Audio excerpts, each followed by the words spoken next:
Make a date with Reverend Dr. Ebenezer Markwei at 6 a.m. from Monday to Saturday on Graphic Online via Facebook and YouTube as he expounds on matters of faith. Graphic Online, truth and accuracy every day.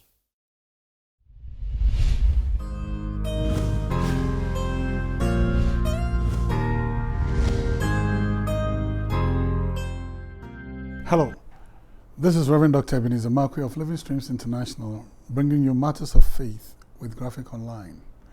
This morning I'd like to capture my thoughts: revelation against reality.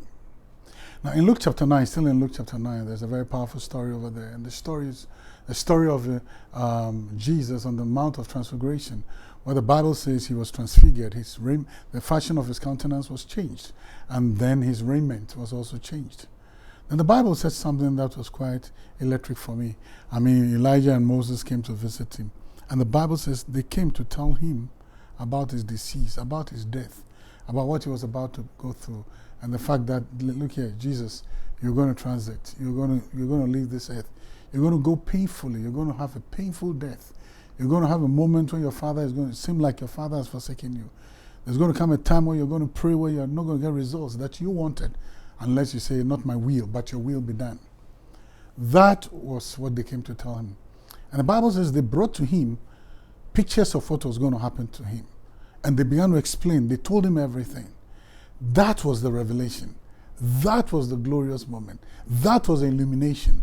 That was the doorway to the future was open for him. But guess what? In the Garden of Gethsemane, he prayed and begged for the cup to be taken away. And on the cross, he begged, my Father, why have you forsaken me? So he had revelation.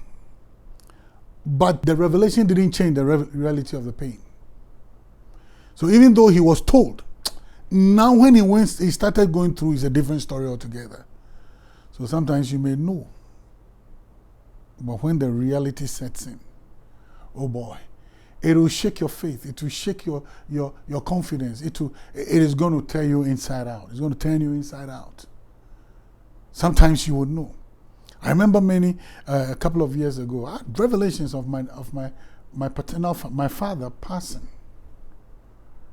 And I'll wake up with dreams, and I'll pray for God to change it. And well, he wasn't changing the verdict. And so I settled and I said, okay, my dad was going to go. But I can tell you what, on the day that he left, the pain and the anguish, and even until now, the pain, the loss, the fact that I've not just lost my dad, I've also lost my friend, my best friend. So the revelation didn't change the reality, and the pain the reality brings, it never changed it. So sometimes, God will reveal, and we say we have insider information, but when things begin to happen, oh boy, the story is different. But still, our confidence and our hope is always in him, not in anybody else. So we'll still trust. So there's a revelation, then there's a reality. So the revelation may just open your eyes and give you information.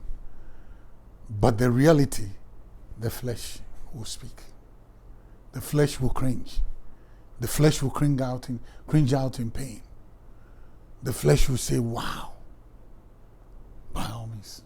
So the revelation is different from the reality. I'm not saying that it won't happen according to yes, it will happen according to the revelation.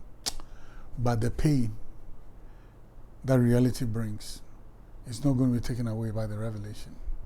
You still feel it. So, revelation versus reality. There you go. See you later.